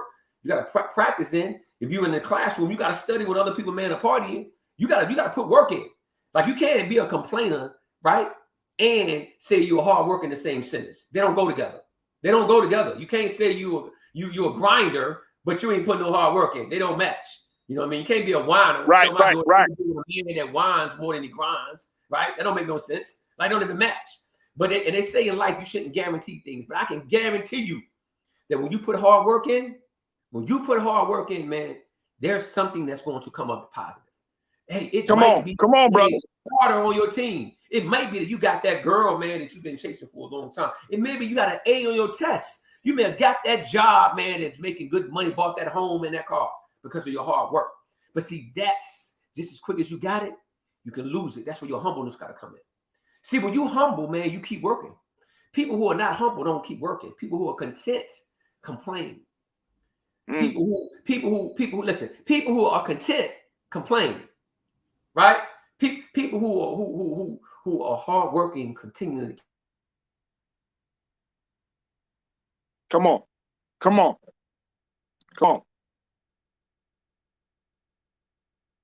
Man, oh man. Doc, I appreciate that. And I appreciate the energy. I appreciate the spirit in which you're sharing with us today. Man, oh man, I want to make sure we got our doc because hopefully we didn't lose him. Oh man, we lost our brother. All right, look, I want to get him back. When we let's take a quick pause. When we come right back, let's reconnect with Dr. Dunn of the Dunn Foundation. He's a professor, he's an author, he's a speaker, and we're going to get more details about the 11th annual back to school drive that they're hosting. So stay with us, folks. A little bit more left here of the culture on the Black Star Network.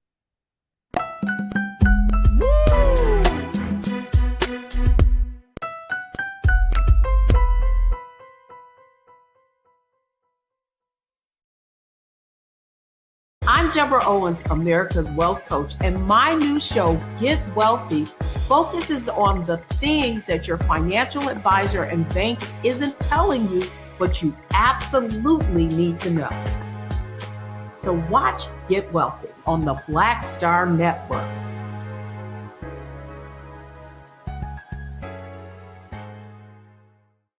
When we invest in ourselves, we all shine.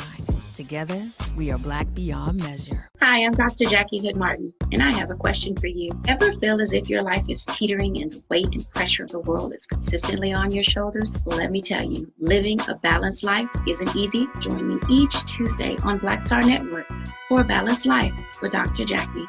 We'll laugh together, cry together, pull ourselves together, and cheer each other on. So join me for new shows each Tuesday on Black Star Network, A Balanced Life with Dr. Jackie.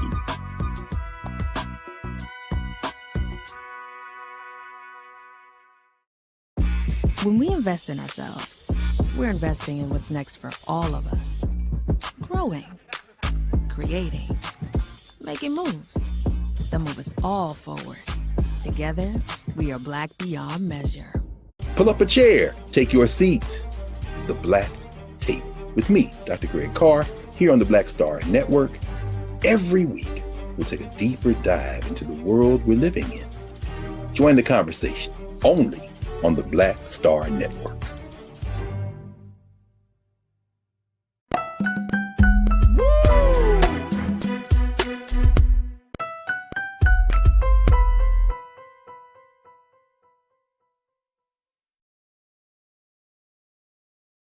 All right, folks. We just overcome a little bit more of the tech issues, and we truly appreciate all of your patience with us as we kind of work through the glitches. And I want to make sure that we have our good brother, Dr. William Dunn, He's a professor. He is an author. He is a speaker. And I wanted to talk to him about the 11th annual back to school drive that the Dunn Foundation will be hosting at Iverson Mall, folks. It's a great opportunity to connect with people from your community, especially if you're in the DC area in Prince George's County. It's a great opportunity to connect with people while at the same time getting your children prepared for the new school season. And if you're like me, and I said it before, start getting your school supplies now. I wonder how many folks got their school supplies already, because I did. My son got to get a couple of more clothing pieces. But in terms of those supplies, y'all know, you go to Walmart, you go to Target, you go to the dollar store or wherever, and those school supplies are gone, baby. And we don't want to miss out on the opportunity of sending our children back to school prepared. So, if again, Dr. Dunn is having his school supply giveaway, the Dunn Foundation, in very, very exciting situation. Take a look there. That's going to be August the 20th at Iverson Mall, starting at 8 a.m. through 11 a.m. I would highly recommend that if you're in the neighborhood, that you check them out, see all that they have to offer. Go to their website. The Dunn Foundation is called The Dunn, with THEDUNN Foundation.com, thedunnfoundation.com. And you can find all of the latest work that they're doing for the community. And I'm sorry, the back to school and from the back to school giveaway starts at 9 o'clock. But y'all want to be there at 8, because they're talking about packing 1,000 bags full of back to school materials. Plus they're looking to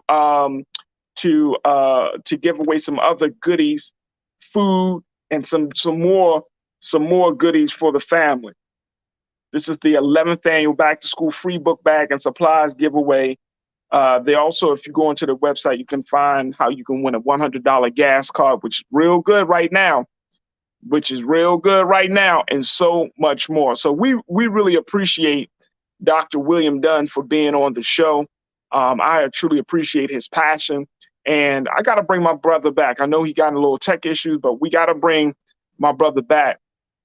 And once we have him back, we'll have more conversations about Black men, more conversations about education, and just more conversations about how we could take the community and the culture forward.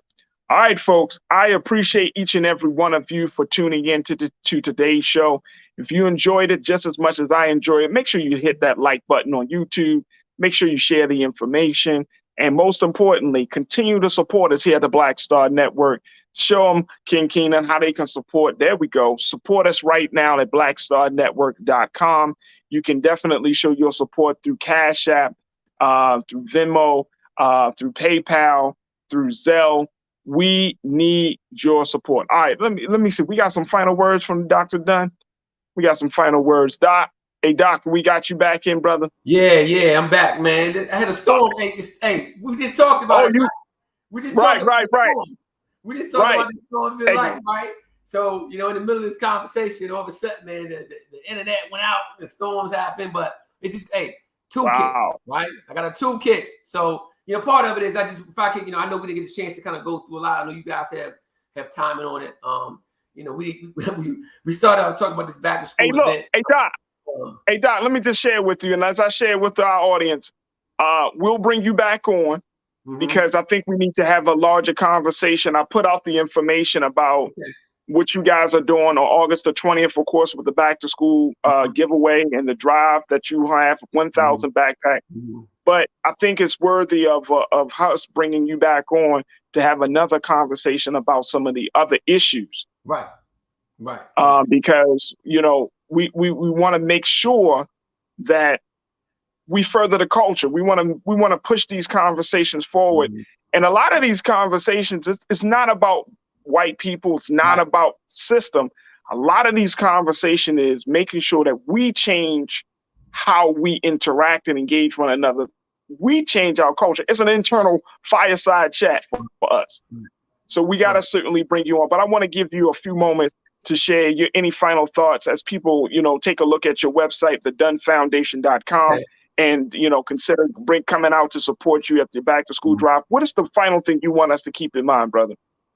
One is that if we all just do a little bit, we can help a lot. Our foundation work, it's about just us putting our resources together to be able to help a lot.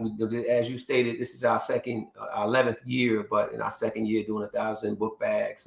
Last year was our inaugural year, so we did 1,000. We were doing at least 600 book bags per year. This year, we're doing 1,000 book bags in the drive-through. Even through the pandemic, even through the challenges, we continue to reach out and have our hands out to be able to support families any kind of way that we can, to be able to just do a little bit. We know how it is, during this time where if you can check off one box where you don't have to have a book bag and supplies as a parent, as as well, having, multiple children, all a little bit helps. So, that's part of our core right there. And so we encourage everyone to visit our website, the DunnFoundation.com, to learn more about what we're doing. We don't just have that. We have an annual turkey giveaway. We have a veterans initiative, a homeless initiative, a free college tour. People always ask about, these free resources and the purpose behind it. We believe that if we can be able to give people things that they need, we can introduce them to other things, man, that might help them to become better for themselves. So it's not just absolutely. We put community resources inside of the backpack. If you are a family member who's incarcerated and you want to know what jobs are hiring, we put that information in the backpack. If you're a parent that's want to know about TANF and need assistance, we put that information in the backpack. We just use the backpack as a resource, basically as a toolkit, for families. And so, we be also providing each family, we get a free bag of food as well too. I want to say shout out, if I can, to Chick-fil-A of District Heights, Black-owned business, Travell Harvey, along, with Angela Suggs. Those are just two great people. That's one of our largest partners. And even though Chick-fil-A is it's a huge food establishment. And so, they believe in it, and being able to connect with a Black-owned business that supports us. They'll be providing over 700 free food coupons as well for families, and they provided thousands of food. So we definitely want to shout them out, as well as all of our partners and those who continue to support the Dunn Foundation. And so we always, we're around. Again, we provide support in the DMV area. We also, even as far as Baltimore as well, we provide support. So, we want to continue to be able to do that. And so I definitely look forward to coming back on. Like I said, I do want to share also too with everyone that in life, you are going to have some challenges that are going to happen. One is give yourself credit. Don't chase too far about where you need to go without being appreciative of where you already came from. Focus on that as well too. As Jay-Z said it, man, you're already at the finish line with the flag waving, man. All you got to do is just keep running. But don't forget the fact of where you ran from. Don't lose sight with that. A lot of times, man, we're trying to chase places you want to go and forgetting about how far we already came. So give yourself a little bit more credit as our community and through our struggles. The 3 H's of life: heart, hard work, and humbleness. I believe in that. I live by that creed. And if I can leave those words for everyone, and I definitely look forward to coming back on the show. You can check out Dunn's Inspirational Words, Broken Wings 2, which is, I'm an author as well. So Inspirational Words, or follow us on Instagram at Dunn Foundation as well for inspirational words and inspirational support, as well as resources of support in the community. So I believe in our community. As you say, we are the culture. We are the culture. So if we can do that every day, if we can wake up to that, and if we can go to sleep to that, there's nothing you can't get past. It is. Dr. William Dunn, professor, author, speaker. Thank you so much, dear brother. We truly love and appreciate you, man. Thank you for being so good for the culture, Doc. Thank you. I appreciate it. Absolutely. All right, folks. Thank you so much for tuning in. Stay tuned at 6 o'clock Eastern Standard Time. It's Roland Martin Unfiltered. Check out my big brother as they continue to have the very, very big conversations about what's going on. So stay tuned for that. As always, never be afraid to challenge what's wrong. Stand for what's right while being yourself in the process. God willing, we'll talk tomorrow for another exciting edition of The Culture right here on the Black Star Network. Peace.